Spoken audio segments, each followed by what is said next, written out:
Hi hello నమస్తే అందరూ బాగున్నారండి. నేను చాలా బాగున్నాను. మీరు అందరూ ఖచ్చితంగా కమెంట్లో చెప్పేసేయండి. అండ్ ఈరోజు వీడియో అయితే నేను ఒక సింపుల్ రెసిపీ అయితే మీకు ఇక్కడ షేర్ చేస్తున్నాను అనమాట. చూసేసేయండి.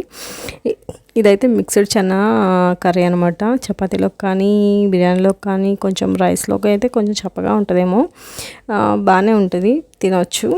సో అదైతే ఇక్కడ చేస్తున్నా. ఫస్ట్ అయితే 3 రకాల అయితే నేను వేసేసుకున్నా. పెసర్లు, అలసందలు, అలాగే శనగలు అయితే కుక్కర్లో వేసేసుకున్నాను అనమాట. ముందు రోజు నైట్ నానబెట్టేసుకొని మార్నింగ్ అయితే నేను చేసుకున్నాను.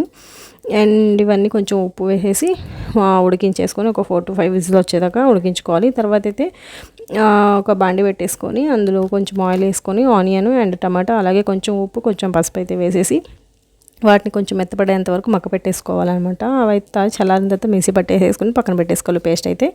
అయిన తర్వాత అయితే మళ్ళీ బాండి పట్టేసుకున్నామా, ఆయిల్ వేసుకొని మన హోల్ మసాలా ఉంటుంది కదా, అవి ఇలాచి, బిర్యానీ ఆకు, ఇవి అవన్నీ వేసేసుకొని లవంగాలు, చెక్క అంతా వేసేసుకొని కొంచెం అవి వేపేసుకొని తర్వాత అందులో మనం మిక్సీ పట్టేసుకున్న పేస్ట్ అయితే పోసేసుకోవాలన్నమాట.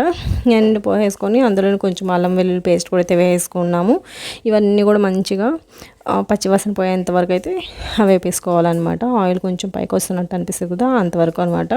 అండ్ తర్వాత కొంచెం కారము, అలాగే కొంచెం గరం మసాలా అండ్ ధనియాల పొడి అయితే వేసేసుకోవాలి. అండ్ ఇవన్నీ కూడా మంచిగా ఒకసారి ఒక 1 minute పాటు ఫ్రై చేసేసుకొని తర్వాత మనం ఉడికించుకున్న ఈ శనగలు ఇవన్నీ ఉన్నాయి కదా, ఇవైతే ఇందులో వేసేసుకోవాలన్నమాట. అండ్ మనం ఉడికించుకున్నప్పుడు కొంచెం వాటర్ అయితే ఉంటాయి కదా శనగల్లో, ఆ వాటర్ కొంచెం పోసేసుకుంటాం అనమాట. అవసరమైనన్ని కొంతసేపు అయితే ఉడకపెట్టేసుకుంటాము.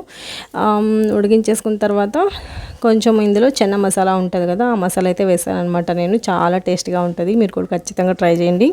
రైస్లోకైనా చపాతీలోకైనా అండ్ మనం వెజ్ పులావ్ చేసుకుంటాం కదా, వాటిలోకైనా చాలా బాగుంటుంది. మీరు కూడా ఖచ్చితంగా ఒకసారి ట్రై చేయండి. ఎలా వచ్చింది కమెంట్ చేయండి. బాయ్.